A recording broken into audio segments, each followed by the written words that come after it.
It was meant to be a typical broadcast, just another sunny morning on The View. The venerable daytime talk show had its customary zip, bright lighting, an on-hand studio audience primed to applaud every punchline, and a round table of self-assured hosts, each set to deliver a combination of insight, humor, and, should it be necessary, confrontation. The aroma of brewed coffee hung in the air as cameras were inspected, scripts tweaked, and last-minute makeup was being done. But it wasn't any ordinary day. There was a palpable excitement backstage that something was about to happen big time. The producers could sense it. The audience could sense it. Even the hosts, as experienced as they were, felt just slightly more on their toes. And then he entered. Sylvester Stallone, Hollywood's fight-hardened hero, the actor who had scaled cinematic peaks from Rocky's tough streets to Rambo's rainforests, walked into the studio to a standing ovation.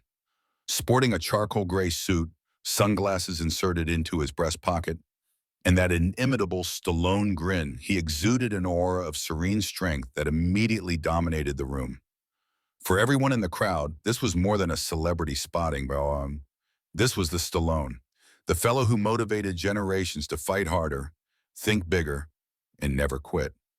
To them, he was not merely an actor. He was an icon of perseverance.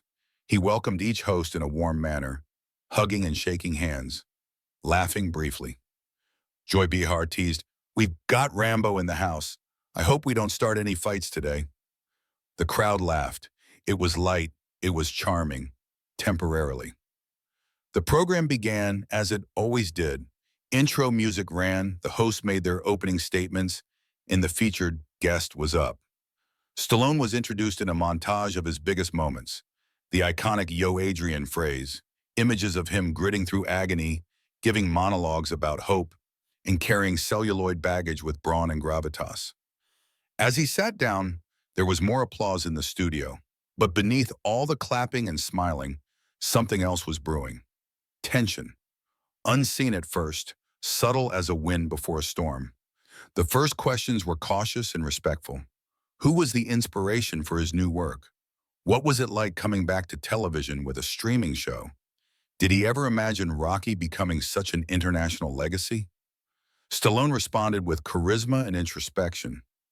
He made light of his humble beginnings, his numerous rejections, and the fact that he had to sell his dog to eat before landing his breakout role. His tale was compelling, raw, authentic, and humble. And then there was the turn. As with most of The View's interviews, things turned serious from entertainment into hard news. After all, the show is famous for mixing celebrity with controversy. And Stallone, a man famous for speaking his mind off camera, was suddenly confronted with questions not on the original prep sheet. Co-host Sonny Hostin asked, "You've spoken a lot about freedom, masculinity, and toughness, issues that seem to get at something in today's political environment. Do you think your characters represent the type of man that society continues to value? Or are they just vestiges of an earlier time?" Stallone hesitated. The smile showed a hint of flattening. His brow creased, but only very slightly. A small shift, but one that was visible to anyone who was watching. "Okay," he started slowly, carefully picking his words. "I believe strength, honor, and self-sufficiency aren't outdated. They're timeless. Whether you're from the 70s, 80s, or now, those values never age." The crowd applauded, but Joy Behar leaned in, the seasoned host prepared to go deeper. "Sly," she stated, her voice pleasant but aggressive, "you've commented previously on the Second Amendment side. You've denounced the so-called softening of society and Hollywood. Don't actors, particularly those with such a large forum, have an obligation to avoid political controversy?" It was a heavy question. Stallone surveyed the table. The atmosphere had shifted. This was not any longer a gentle interview about film sets and memories. This was now a debate, live, unedited, and volatile. "Okay, Joy," he shrugged. "I am not a politician. I am not campaigning for office. I am an actor who has lived a great deal of life. And when I do speak, it is not to sermonize, it is to impart. If someone can identify with it, great. If not, that is okay too. But I don't apologize for having opinions." The applause was softer this time, but there nonetheless. but the tension had now officially declared itself. After that point, the carefree mood began to crack. The smiles wavered a little bit, and under every word that was spoken, by Stallone, by Joy, by the other hosts, was an understanding that something larger was brewing. Something unplanned. It wasn't anger, not yet. It was like a game of chess, a dance of questions and answers that both sides were playing slow, where neither wanted to expose their full hand too early. But the audience sensed it. The viewers at home watching live sensed it too. The comments trending on Twitter were already beginning. Is it just me, or is Joy pushing Stallone too hard? He came to discuss his show, not debate politics. This could go off the rails fast. They were correct. For just on the other side of this strained silence, just past this delicate tension, was the instant when the whole thing would blow. And neither Stallone nor Joy, nor anyone in that studio, would emerge the same.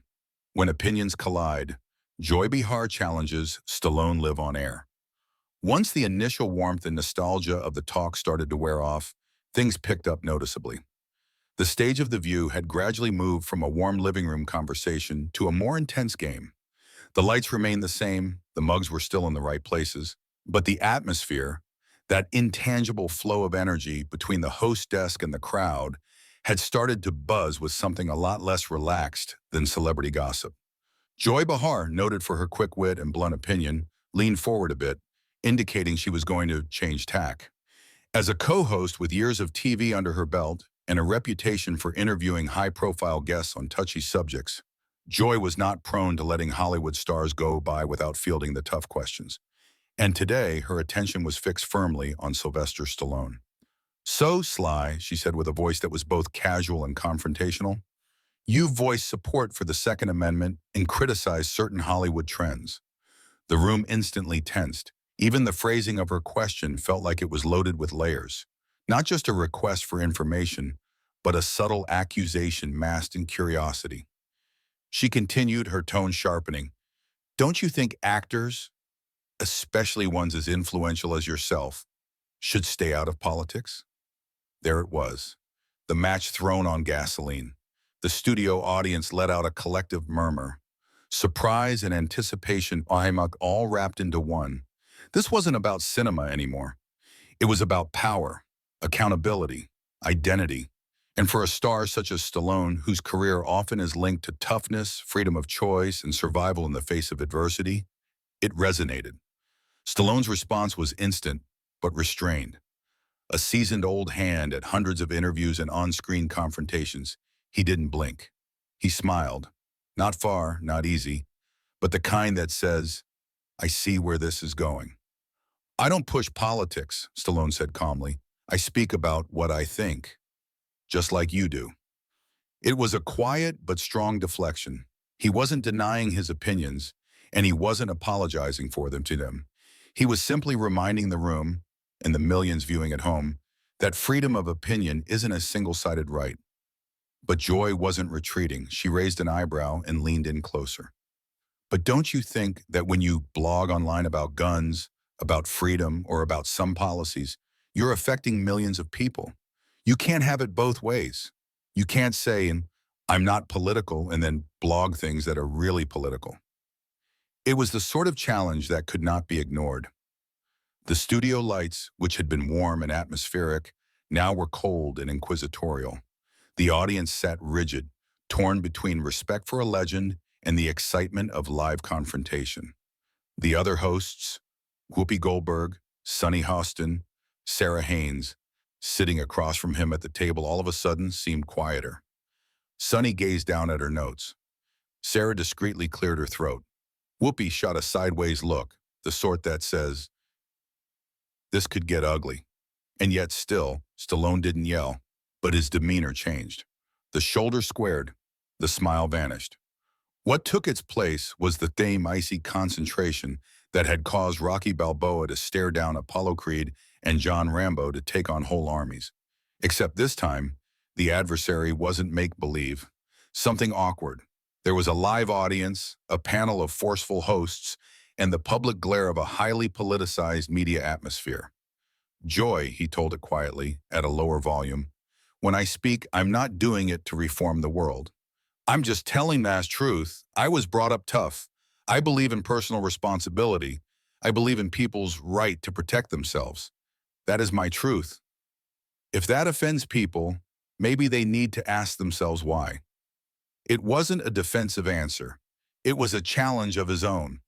But Joy, being Joy, wasn't done. She pressed on, clearly convinced she was standing up for accountability. But here's the thing, she said, gesturing toward the audience and the camera. You're not just any guy. You're Sylvester Stallone. Millions of young men came of age watching you overcome odds. You're important to them. And so when you make statements like, Hollywood has gone soft, or you talk about defending gun rights, you're not just making a personal statement, you're influencing opinions. Stallone nodded slightly, soaking it in. He breathed. Possibly, he said slowly, but I didn't join up to be anybody's political idol. I'm an actor. I play people who fight, who don't give up, who defend what's important. If that moves people, fine, but I'm not going to pretend to be some political figurehead. I say what I believe. I don't ask people to agree with me. Light applause came from the crowd, tentative as if wondering if it was proper to applaud. Joy crossed her arms. Her voice was still cutting, but her face had changed, from confrontational to guarded. Fair enough, she replied, but you have to know today that anything public officials say is political, whether you want it to be or not. That was the moment. The exchange wasn't quite yet an explosion, but the fuse had clearly been lit, and what was begun as a civil exchange had escalated into a philosophical debate about fame, power, and accountability. The crowd could sense it. Social media was already hotting up. Joy's going for the jugular today. Stallone is staying calm, but you can tell he's getting irritated. This is going to be the clip everyone's talking about tomorrow. Even the producers backstage, according to subsequent reports, were starting to whisper over headsets. A heated argument was brewing that could go horribly wrong or horribly viral. Meanwhile, Stallone's jaw clenched. He sipped from his mug, but didn't look away from Joy. Whatever patience he had entered the studio with, it was wearing thin. This was no longer a segment anymore. This was a standoff, and the tension had only just started. By now, the atmosphere on set had completely changed. The sleek, smooth rhythm of The View had been ruptured. The hosts were no longer trading questions like tennis balls. Now the table seemed more like a battlefield. And at its center were two commanding voices, Sylvester Stallone, the Hollywood legend who has made a fortune on grit and integrity, and Joy Behar, the sharp-tongued co-host famous for her unfiltered opinions and quick wit. The tension wasn't just heard, it was seen. The camera panned in slightly as Stallone, who had been calm until now, finally slouched forward, his elbows on the table, his voice low but firm and measured. Listen, he said, his gaze fixed on Joy's. I've been through rough stuff. I was born into nothing. I fashioned a career with my own two hands. I know how to struggle. When he talks from experience, not talking points of some sort. His words have impact. No script for them, no media-trained speak, just stark truth from a man who clawed his way to the center of attention on pain, persistence, and personal sacrifice. His tone wasn't belligerent, yet, but it was warning enough to make everyone aware that Stallone wasn't in the mood to be taught a lesson. Joy didn't blink. Arms crossed and signature raised eyebrow, she glared back and shot back curtly. But experience doesn't mean you're always right. Being a movie star doesn't mean you're not answerable. You shape minds, especially young men. And when you propagate some ideas, she didn't get to finish. Propagate? Stallone snapped, interrupting her, his voice distinctly louder. You're distorting my words. I don't espouse anything. I impart ideas. I don't tell individuals how to think. If you're offended by my viewpoints, perhaps you're the one with an agenda. Gasps ran through the studio. The audience, who mere moments before were applauding and chuckling, were now on the edge of their seats. The tension had reached a boiling point for an impromptu, unscripted showdown. You could have heard a pin drop. Even Whoopi Goldberg seemed dumbfounded, her face a very rare combination of discomfort and incredulity. The camera picked up every detail. The blaze in Stallone's eyes, the clenching of his jaw, the adrenaline of a man who tried to keep it down but no longer cared to bite his tongue. Joy wasn't fazed.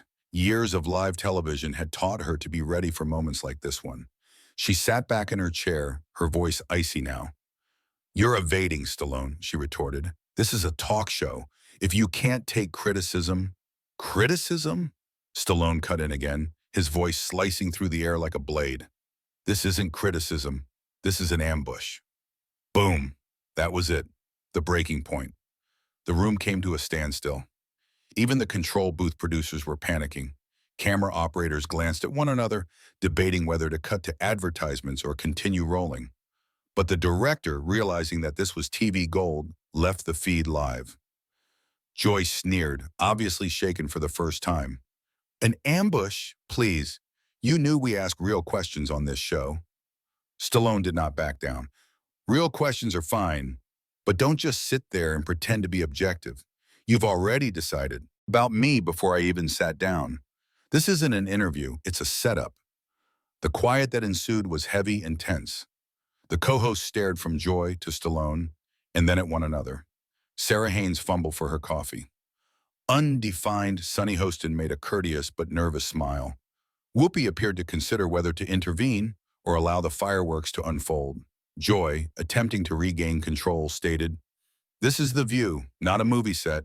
We challenge ideas here. If that makes you uncomfortable—" Stallone interrupted once more.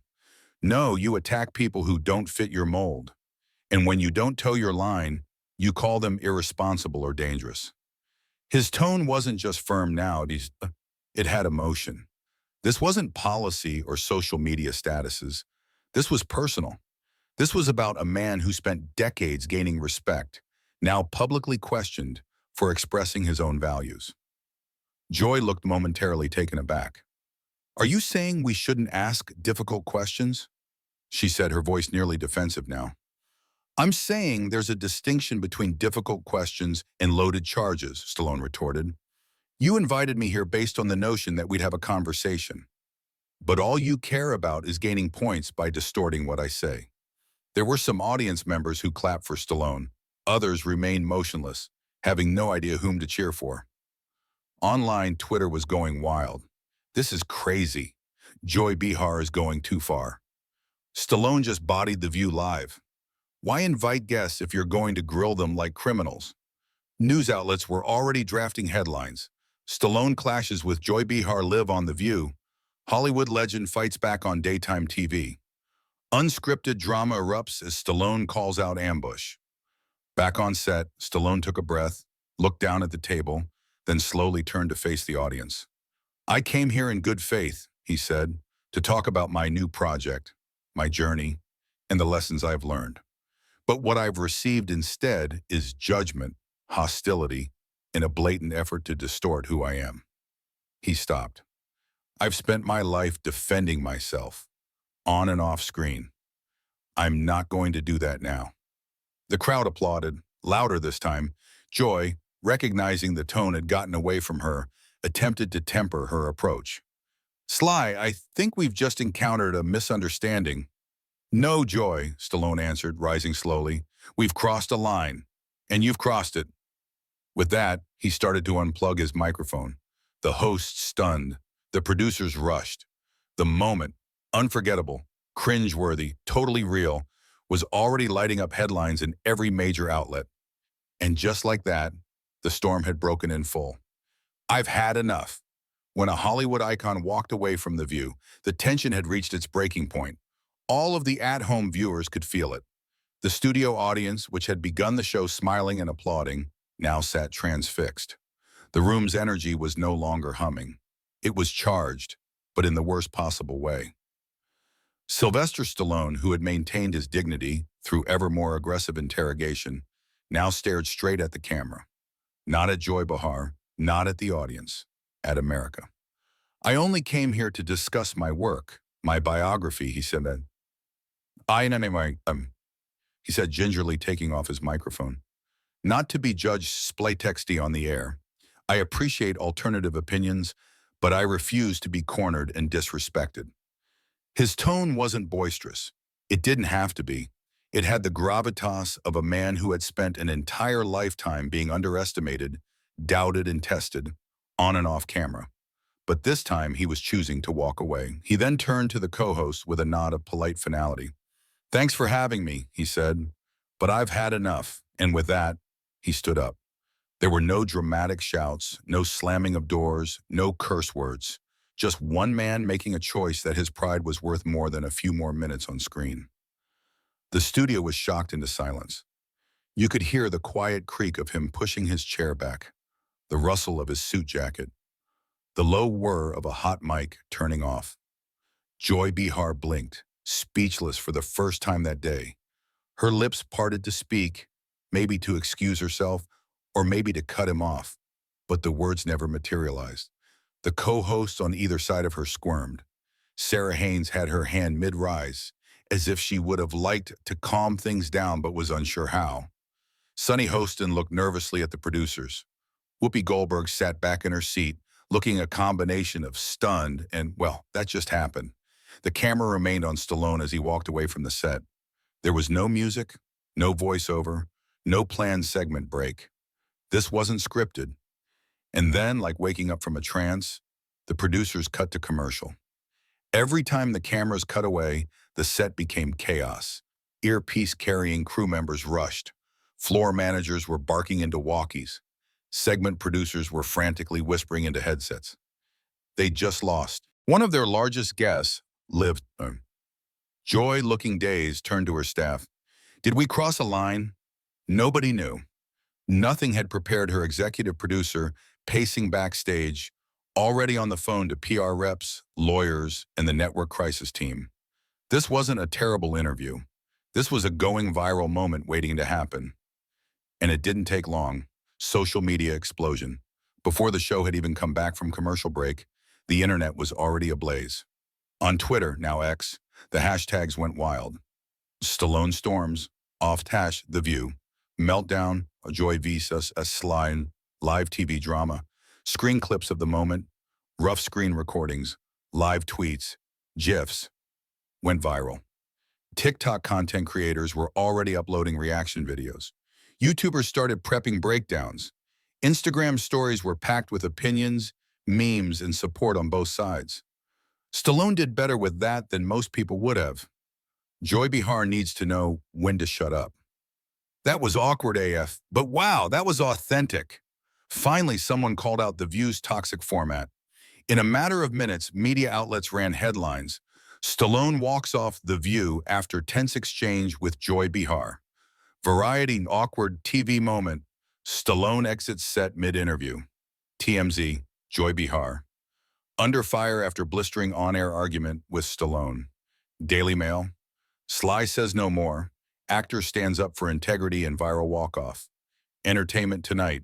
The show re-returns to awkward silence. When The View returned from their commercial break, there was an unmistakable change in attitude. Or they attempted to hold it together, providing a futile attempt to make amends. Well, occasionally we have passionate discussions on this show, and things get a bit heated. We appreciate Sylvester Stallone joining us, even for a short time. No apology, no actual acknowledgement of what had just occurred. The program proceeded to its next item, an interview on summer fashion trends. But the harm was already inflicted. Nobody was listening to swimsuits. All were reloading their feeds to find out what Stallone would do next. Stallone speaks out. An hour or so later, Stallone made a brief statement on Instagram with a black and white picture of himself walking off the set. "I didn't walk away because I was mad. I walked away because I was disappointed. I've dealt with more formidable people than that table. I came to tell a story. I walked out with my dignity." The response overflowed. Respect. Joy must apologize. "You acted like a champion. Rambo doesn't enter traps." Even other celebrities weighed in. Dwayne Johnson shared Stallone's picture with the hashtag class over chaos. Chris Pratt posted, "You stood up without punching anyone once. That's strong." And while Joy Behar said very little, she let the View public relations team handle all the talking. But rumors swirled online that she was under fire from network executives for being too pushy and hijacking the segment. A bigger conversation. But it was more than about a moment gone viral. Watchers and pundits soon began analyzing the bigger question. Do celebrities have a right to air personal opinions without becoming political scapegoats? Or do public figures need to be held to a higher standard of accountability? Podcasts, YouTube channel commentaries, and political commentators all weighed in. Was Stallone defensive, or was Joy intentionally being provocative? Are talk shows turning into interrogation rooms rather than forums for conversation? Where do we set the line between tough questions and public shaming? The controversy became a popular topic on Reddit, with thousands of upvotes and comments. On YouTube, video clips of the incident reached hundreds of thousands of hits within a few hours. And in the public's court of opinion, it was distinctly drawn. Some labeled Stallone as a hero who stood his ground. Others saw Joy doing what she did as a journalist. But they all agreed on one thing. This was a moment of television history. In an age where rehearsed responses and staged drama are the norm, Sylvester Stallone provided viewers with something very rare, a raw moment of truth. He didn't yell, he didn't insult, he simply said, "I've had enough," and then he walked away. A cultural flashpoint, Stallone's walk-off echoes across America. Just hours after storming off the set of The View, Sylvester Stallone finally broke his silence. Not on a talk show, not through a press release, but with a single Instagram post. It wasn't angry, it wasn't dramatic, it was calm, clear, and pointed. I went on to share my journey. I walked away because respect is a two-way street. We can disagree, but we shouldn't disrespect. Within 30 minutes, the post received more than 1 million likes. Comments rolled in by the thousands, from fans, fellow thespians, media personalities, and regular folks who believed what they saw wasn't merely a celebrity spat, but a reflection of something greater going down in our society. Here's a sampling of just a few of the most popular comments. Respect to Stallone for exiting with dignity. This is the reason I quit watching The View. Joy Behar has crossed the line again. That guy did it like a class act. We need more talk, less fight. It was obvious. For most, Stallone's choice to exit wasn't perceived as weakness. It was interpreted as strength. In the ensuing hours, all the major social media sites erupted like a firestorm. On Twitter, several hashtags started trending around the world. Stallone storms, off, Joy Behar, The View, drama, respect. It's two-way. On TikTok, influencers uploaded side-by-side reactions of the confrontation, breaking down each word and facial expression. One creator became a viral sensation by captioning a slow-motion video. This is the exact moment Sly had enough. On YouTube, there were dozens of commentary videos that clogged the site with headlines such as "Stallone walks off live," the full story explained. The View's biggest meltdown yet? Why Stallone is right and what Joy got wrong. Podcasts, reaction streams, even late-night talk shows all had their say. It was official. This wasn't just a news story. It had become a cultural moment. The next day, everyone was watching The View. Would Joy Behar apologize? Would the hosts mention the backlash? Would Stallone come back in a surprise return? What viewers saw was a brief, tightly scripted apology from Joy at the beginning of the show. "I didn't mean to upset him," she said, fidgeting in her seat. "But we ask questions here. If guests can't cut it, that's on them." No apology. There was no backpedaling, nothing but a sturdy reaffirmation of her stance. That The View doesn't give free passes, not even to icons. The response? Mixed at best. Some cheered her on for holding firm. Others found fault with her being abrupt, doubling down instead of owning up. In forums and comments, battle lines were drawn. "She's right. Celebrities can't expect a safe space." Joy pushed too hard. He came to sell his work, not be grilled like a criminal. Both were obstinate, but Joy took it to the next level. Stallone walked away rather than screaming. That's grace under fire. And just like that, a celebrity walk-off had become a cultural controversy, a contest of respect, communication, and the limits of public debate. As the dust settled, people started asking bigger questions. Should entertainers steer clear of politics altogether? Are talk shows still open forums for honest discussion or battlegrounds for public humiliation? Is disagreement being confused with disrespect in today's media environment? Left-wing columnists and right-wing columnists both had their say. Stallone was cornered by a show that purports to be balanced but thrives on controversy. This confirms celebrities should keep to art and not venture into ideological ground they're not prepared to defend. Joy Behar did what reporters are supposed to do: challenge the narrative. If we can't allow people to speak without attempting to ensnare them, we lose the function of conversation itself. At the same time, Stallone's representatives kept mostly mum, refusing to make the moment a circus. His reps turned down interviews, saying to the media, "The moment speaks for itself." And that might have been the strongest statement of all. Among Hollywood players, the responses were just as fiery. Some actors hailed Stallone's actions as a courageous stand in favor of artistic freedom and free speech. Others made private warnings that this type of moment could have long-term implications for future appearance on talk shows. A few choice responses. Mark Wahlberg said, "Sometimes silence is the loudest answer." Sly said what needed to be said. Alyssa Milano tweeted, "We invite guests to be real, but when they are, some don't like what they hear. Tough conversations matter." Joe Rogan shared a video of the incident captioned, "Boom, that's how you do it. Respect yourself." Even PR strategists and media coaches started employing the moment as an example of celebrity boundaries, advising clients to be ready when appearing in opinion-driven shows. Ultimately, what began as a straightforward promo interview for Stallone's new show had become something much more profound. It was a moment that caught up in how delicate our public conversation has become. A fight over the place of celebrities in political debates, a reminder of the power of tone, timing, and delivery to turn even the most mundane disagreement on its head, undefined, and most importantly, a wake-up call about how we talk to differing opinions undefined. Wherever you stood, with Stallone or with Behar, the moment made people think, undefined to ponder, and maybe even to wonder how we treat one another in the public square. In an age where everything is performative, every show, every post, every tweet, Sylvester Stallone reminded us all that sometimes the most powerful thing you can say, undefined, is to walk away. So now we turn it over to you. Was Stallone correct to walk out? Did Joy go too far? Or was this merely another installment in America's never-ending identity, ideology, and influence debate? Leave a comment below and tell us what you think. And don't forget to like, subscribe, and hit the notification bell so you never miss the tea behind the headlines.